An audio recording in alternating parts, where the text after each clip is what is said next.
Maharashtra state board इयत्ता 10वी अक्षर भारती पुस्तक लेसन नंबर 4 उपास. I'm continuing from here. उगीच आरडाओरडा करा नका करू. वजनचा ते काय मेला होईल हळूहळू कमी आणि कोणाच मागून खात नाही म्हणावं आम्ही. स्वतःचं कमवून खातो म्हणावं. वाढलं तर वाढू दे वजन. मुलांना देण्यासाठी लाडू काढून बशीत ठेवलं आणि माझ्या वजनक्ष संकल्पना आणि नवे सुरुंग लावीत ती उद्गारली. तो यहाँ पर हमने कल देखा था कि किस तरह से पति पत्नी की नोकझोंक चल रही है कि क्यों आपने मुझे पहले से चाय में शक्कर डालकर पिलाए, क्योंकि पंत जी सोच रहे थे कि मैं बिना शक्कर की चाय पी रहा हूँ. तो वो अपने पत्नी से नाराज़ हो जाते हैं. तो वो बोलते हैं कि बेकार में तुम चिल्ला पुकार क्यों कर रहे हो. पत्नी कहती है पंत जी से, आरडा ओरडा ना का करूँ. वजन का क्या है, होगा धीरे धीरे कम. हड़ू कम यानी धीरे धीरे कम हो जाएगा. और क्या हम किसी का मांग कर नहीं खाते. बोल देना कि मैं अपना कमा कर खाता हूँ, बढ़ता है तो बढ़ने दो वज़न, ठीक है. और जब उसकी पत्नी ने ये कहा, उसने प्लेट में कुछ लड्डू निकाल कर रख दिए और जो पंत जी की संकल्पना है उसमें और सुरुंग कर दिए, खड्डे कर दिए. सुरुंग यानी खड्डे कर दिए. लाडू कशाला केलस, साखर असेल त्यात, लड्डू क्यों बनाए तुमने. पंत जी कहते हैं अपने पत्नी से, उसमें शक्कर होती है. तो पत्नी तो गुस्से में थी. उसने कह दिया कि इश मेरे घर में कोई बिना शक्कर के लड्डू नहीं बनाता. साखरेशिवाय लाडू आमच्या नाहीत घरात केलं कुणी. तो मैं कैसे बनाऊँ बिना शक्कर के लड्डू. नाराज़ थी वो, चली गई. तात्पर्य ये हुआ कि चाह तो मैंने बिना शक्कर की पी ली, बिना साखरे होते हे खरे, परंतु लाडव्याच्या रूपाने काही कॅलरीज पोटात गेली. यानी लड्डू के वजह से कई कैलरी मेरे पेट में चली गई. दोरीवरच्या उडाचा फक्त एकदा प्रयत्न केला. अब ये डोरी यानी स्किपिंग रोप जो उन्होंने शुरू की थी उसकी एक छोटी सी वाक़या बता देते उन लोग कि मैं जब पहली बार मैंने स्किपिंग शुरू की तो मेरा जो प्रयत्न था, मेरी कोशिश थी, वो पहली और आखरी थी. दोरीवरच्या उड्याचा फक्त एकदा प्रयत्न केला व पहिली उडी शेवटची ठरली. कारण 8x10 यानी 8/10. 8x10 मीन्स 8/10 की खोली है. ऐसे 8/10 की खोली होती है ना. तो 8x10 जो उनका रूम था उसमें कैसे पूरा स्किपिंग रोप. आमच्या दिवाणखान्यात प्रथम, दिवाणखाना यानी लिव्हिंग रूम, प्रथम डोरी संपूर्ण फिरवणे अवघड. यानी पूरी तरह वो स्किपिंग रोप घूमने नहीं वाली थी. एकदा डोकावरून डोरी पलीकडे गेली तो ड्रेसिंग टेबलवरच्या तेलांच्या व औषधाच्या बाटल्या खाली घेऊन आली. तो जब मैंने रोप फिराई, रस्सी को घुमाया, तो ड्रेसिंग टेबल की सारी तेल की और दवाई की, औषध की बोतलें जो है वो आके गिर गई नीचे ज़मीन पर. दूसरा अर्धवट. तो मैंने अगली बार क्या ट्राई किया, मैं अपने घर और सामने वाले के घर, चालियों में घर आमने सामने होती है ना, तो दुसऱ्या अर्धवट गॅलरी आणि अर्धवट घरात राहून डोरी फिरवली ती आचार्य बर्व्यांच्या गळ्यात. तो दूसरे के घर में जाके वो आचार्य बर्वे, मेरे जो नेबर थे, उनके गले में वो स्किपिंग रोप गिर गई. त्याचा माझ्यावर आधीच राग होता. वो पहले से ही मेरे से नाराज़ रहते थे. मी उपास करतो हे कळल्यावर चाळीतली सारी मंडळी आमच्या समाचारला येऊन गेली. परंतु आचार्य बाबा बर्वे शेजारच्या खोलीत असूनही आले नाही, कारण उपास हे त्यांचे खास राखीव कुरण होते. तो जैसे मैंने कहा कि सब लोग शुरुआत में मुझसे आकर कुछ ना कुछ उन्होंने कहा था कि वज़न कम करने के ऊपर से, लेकिन आचार्य बर्वे ने मुझसे कभी कुछ नहीं कहा, क्योंकि उपास जो था वो उनका खास राखीव कुरण, मतलब वो सोचते थे कि उपास वगैरह जो है वो रिलीजन के लिए ही करना चाहिए और वज़न घटाने के लिए नहीं करना चाहिए. इसलिए उन्होंने मुझसे कभी कुछ नहीं कहा था. और अब देखो उनके गले में जाके ये डोरी यानी स्किपिंग रोप गिर गई. अब वो मुझसे कुछ कहने आ गए. हा दुष्ट वो क्या कहते हैं, पहले पढ़ते, पंत को कहते हैं आचार्य बर्वे, हा दुष्टपणा माझ्या गळ्यात दोरी अडकून केलात हे ठीक झालं.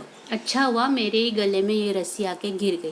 पण तुमच्या वयाला न शोभणारा, यानी तुम्हारे एज के ये सब करना शोभता नहीं, सही नहीं तुम्हारे एज के हिसाब से ये सारे आपके काम, ये धिंगा मस्ती, ये जो मस्ती कर रहा हो ना तुम. दुसरा कोणी माझ्यासारखा बडी पडला असता तर तुमची धडगडत नव्हती, आणि मेरी तरह किसी और के गले में ये रस्सी गिर गई होती तो तुम्हारी खैर नहीं होती. मी तुम्हाला क्षमा करतो, लेकिन मैं तो तुमको क्षमा कर रहा हूँ. तो पंत जी कहते हैं, पण मी हे मुद्दाम केलं नाही आचार्य. अहो वज़न कमी करायला दोऱ्याचा उडा मारतो मी. तो मैंने ये जानबूझ के नहीं किया. मैं अपना वज़न कम करने की कोशिश कर रहा हूँ, इसलिए मैं स्किपिंग कर रहा हूँ. काही उपयोग होणार नाही. पंत जी सीधा आचार्य जी सीधा पंत जी से कहते हैं, कोई फ़ायदा नहीं होने वाला. का म्हणजे जिभेवर ताबा नाही, तुमचा संयम हवा, मनाचा एकाग्रता हवा. त्यासाठी प्रथम म्हणजे काही गोष्टी सोडावी लागतील.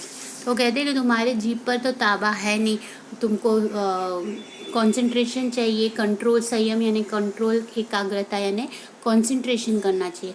त्यासाठी सब में पहले कई चीज़ों को तुमको छोड़ना पड़ेगा. आता या उड्या मारल्या, मी लाज देखील सोडली.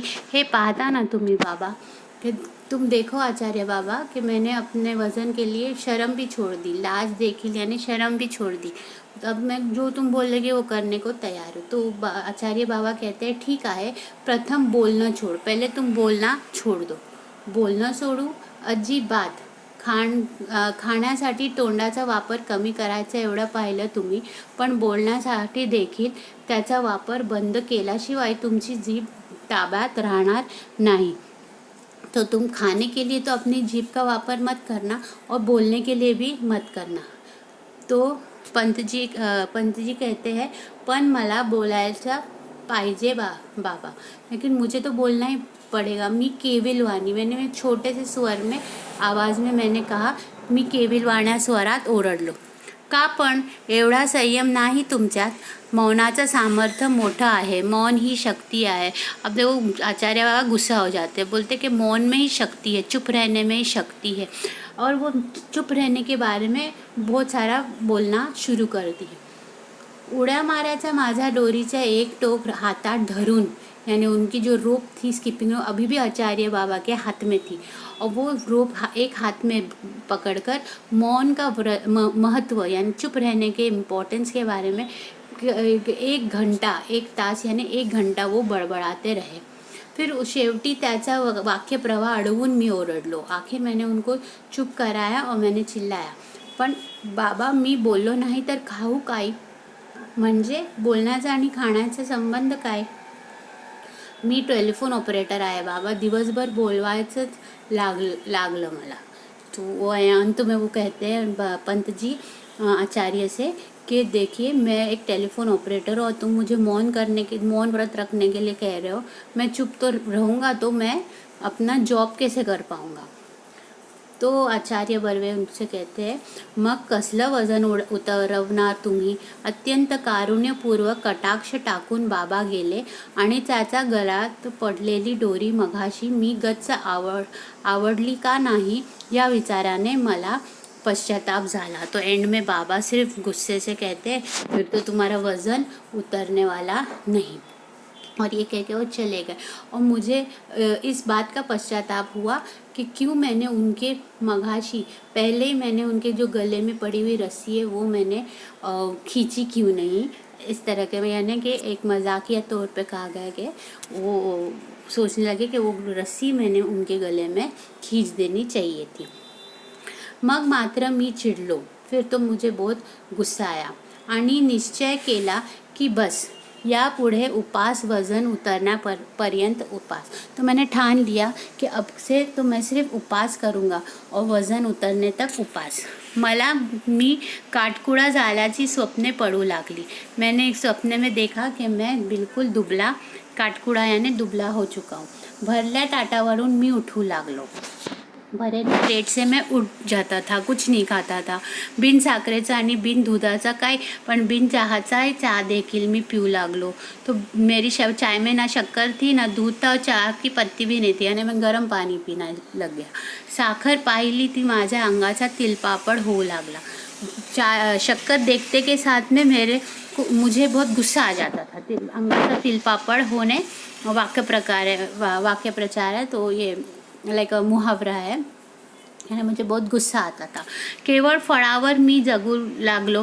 लिंबाचा रस तर मला अमृतसारखा वाटू लागला.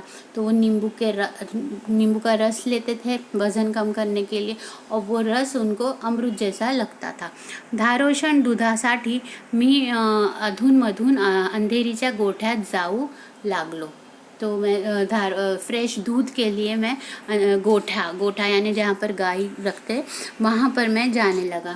दोरीवरचा ओढा केवळ खालच्या मजल्यावर मंडलीच्या दुष्टपणाने व आकसाने केलेल्या तक्रारीमुळे थांबवला लागला. यानी मुझे जो मैं स्किपिंग करता था ना, तो वो नीचे के जो मंजिले पे रहने वाले जो लोग थे, उनके दुष्टपने से और आकसाने तकरारी मुड़े, यानी उन्होंने क्या किया कि कंप्लेन कर दी पंत जी के बारे में. यानी पंत जी के घर के नीचे जो रहने वाले लोगों ने उनके बारे में कंप्लेन करे कि इनकी स्किपिंग के वजह से हमको डिस्टर्ब होता है, इसलिए उनको स्किपिंग रोकनी पड़ गई.